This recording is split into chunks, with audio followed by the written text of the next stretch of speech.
Hey, welcome back everyone. This is part 2 of our Houdini UFO build. In the first video we set up the main flying saucer shape. Today we will continue our work, so if you followed along in part 1, open up your project and let's continue building this UFO together.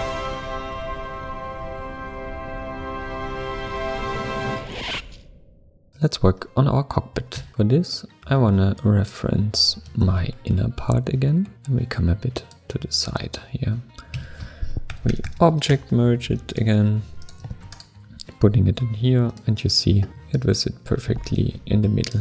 For this, I wanna have it sitting on top of our outer saucer structure.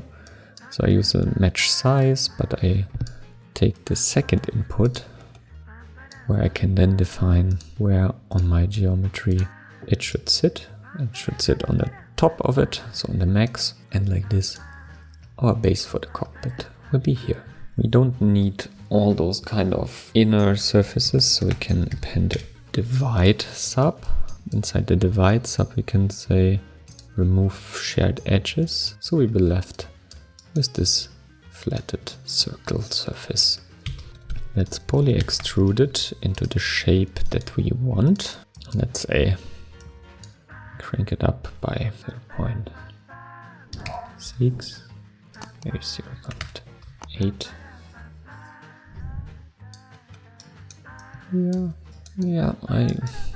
Let's see in a second. We need for sure way more elements, and we can call this cockpit side.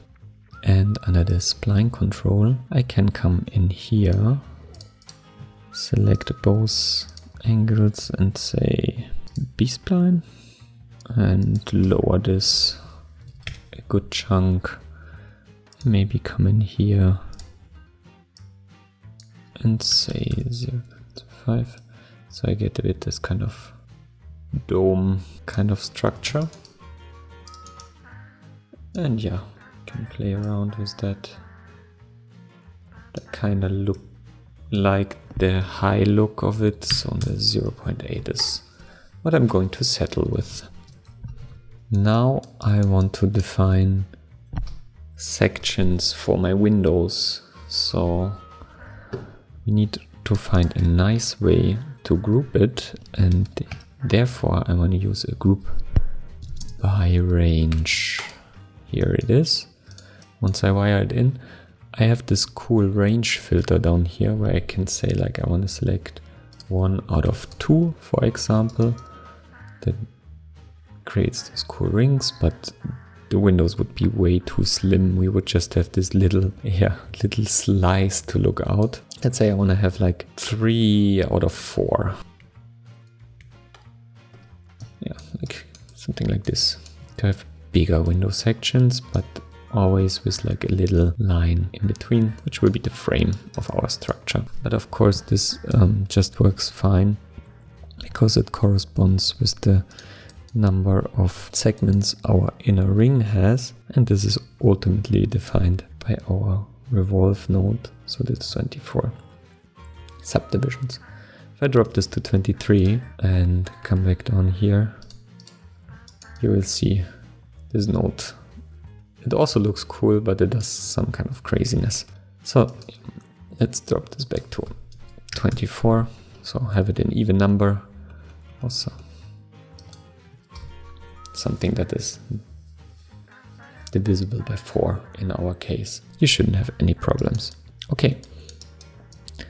Now I want to have also some space in the bottom and at the top, so in order it looks more like a frame that surrounds the entire window surface. And for this I again wanna group it, an inner part of it, let's say we do it procedurally.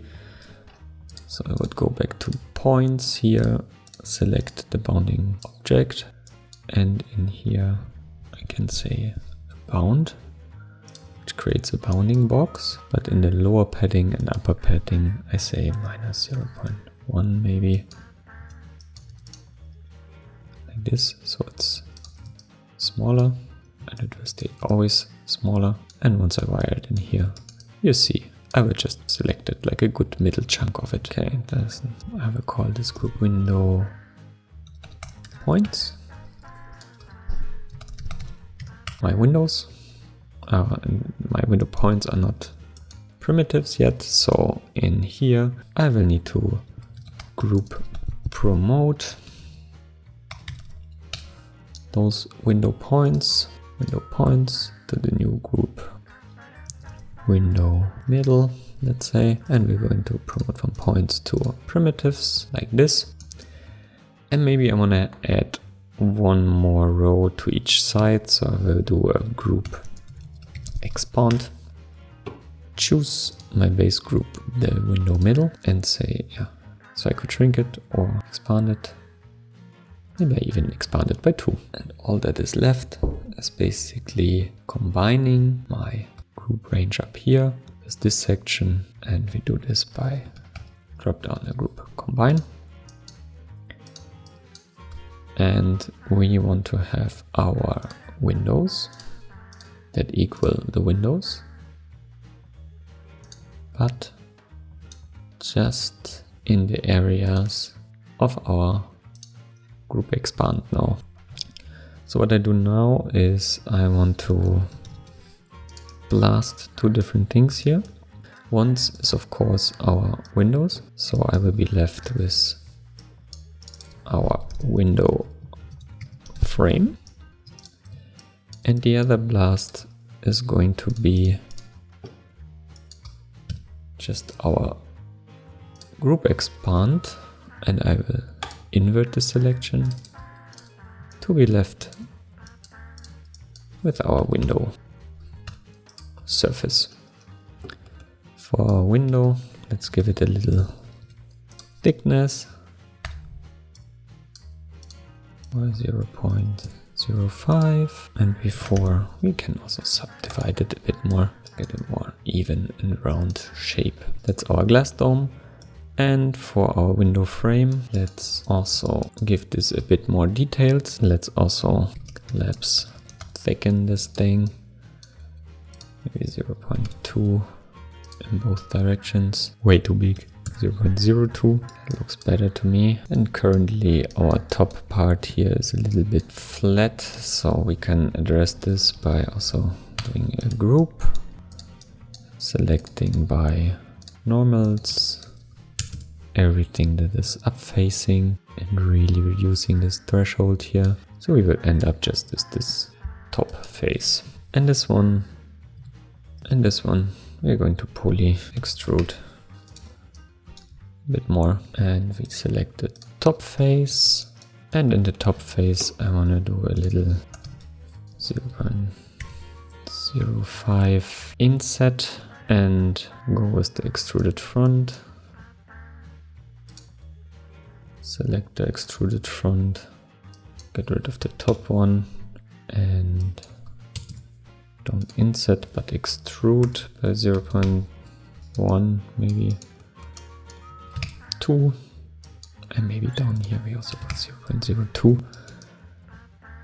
Yeah, and again extruding it, insetting it, but this time to the negative direction, like this, and again extruding it upwards by maybe 0.1, and this one now deserves more subdivisions, maybe 6. And in the spline controls, we select B-spline again, lower this and crank it up like this. So we have this little head at the top here, but again, there's a little detail. And this kind of transition is quite sharp, so we take the last point and push it up a bit. So it looks more domey. Cool. The only thing what is left now is our little antenna at the top. So we can merge our window frame and the windows already. Maybe we even subdivide our window frame a bit. Yeah, maybe even 2 subdivisions. And we will also append some normals here. Yeah, quite cool. Let's put our antenna on top. For this, we will take a line again, this time facing in the Y direction. We match size it to sit on top of our structure that we built.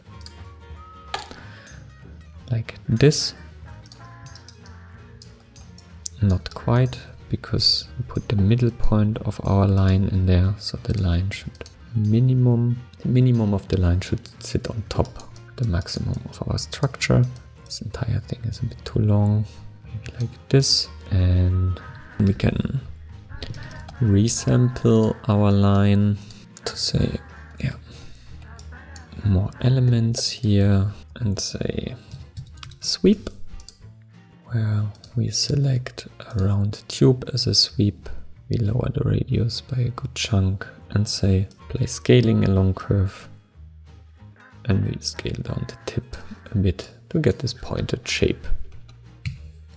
We need a little sphere, probably quite small, that we match size to the tip.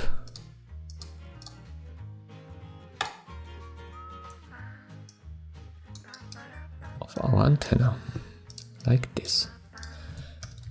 Let's merge the two together, create a null, and say out antenna. The sphere might be a bit big, so maybe 0.05. Fits better for my taste. Let's merge our cockpit with the antenna, like this.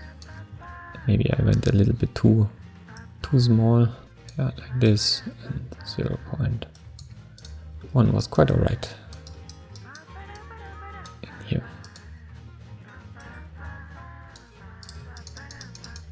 Yeah, looks cool. Good. Then we can get our outer ring, say object merge, and put it in here as well. Out UFO, like this. Currently there's a little see-through here, so let's take the entire cockpit section and let's transform it down touch, so our structure will hide that our UFO is hollow. Cool. Let's model really quick a bottom part. We basically take our exact same inner ring. We also put it not to the top, but to the bottom. And we can copy a lot of things over the divide as well. We don't need so many. And let's poly extrude this thing downwards. So minus 0.2 maybe, like this. Let's give it more elements to work with. Then the spline control, shape it again. Yeah, maybe like this. We get this cool disk structure here. And let's assign a group for our front face. This will be our hole. Oh, hole, like this. And our hole, we want to look from the bottom at it, and you see this weird kind of gray color. So you quickly want to reverse this patch of polygons so it will be rendered correctly. And our hole, we want to poly extrude, of course, just our hole upwards. Let's say -1. Cool. Like this. Again, let's get our bevel nodes from up here. We append it down here. So all areas is 90 degrees are going to be selected. We are going to bevel them. Maybe a little bit more than what we did before. Maybe like this. Get this very nice and even overflow here. You can subdivide the entire thing like this, and say out bottom, and also merge it. You can say put the bottom in here as well. In here, and once we look at our UFO, we also got a nice area where basically the beam can shoot out to, yeah, abduct some aliens, humans, whatever.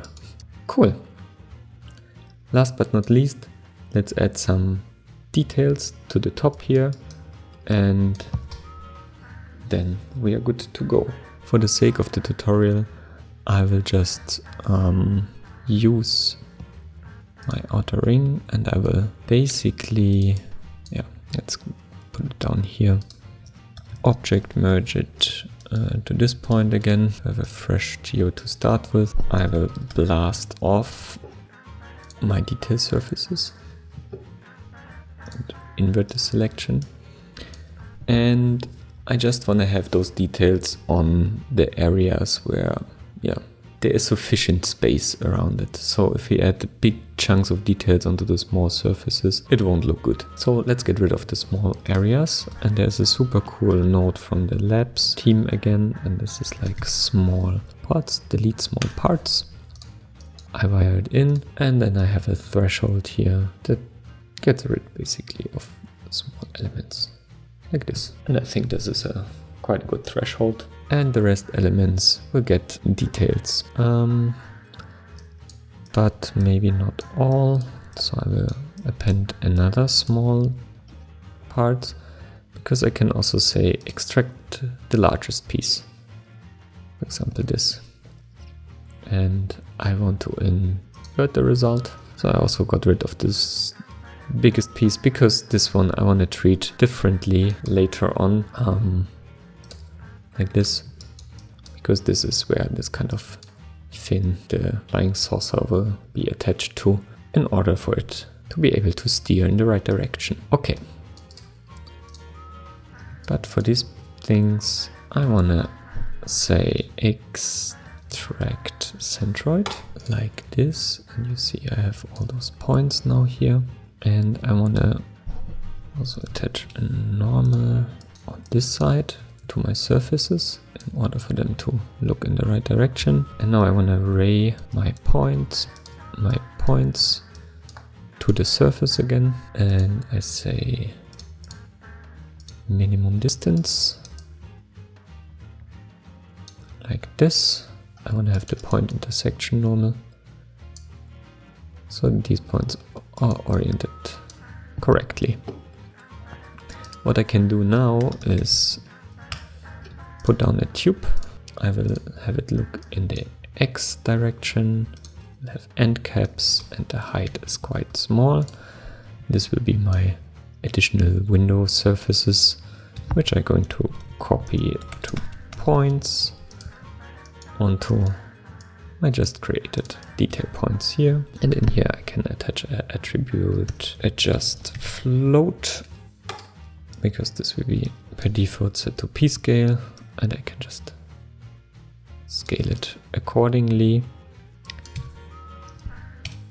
Null details. Okay, and for the fin, I want to basically use the same principle.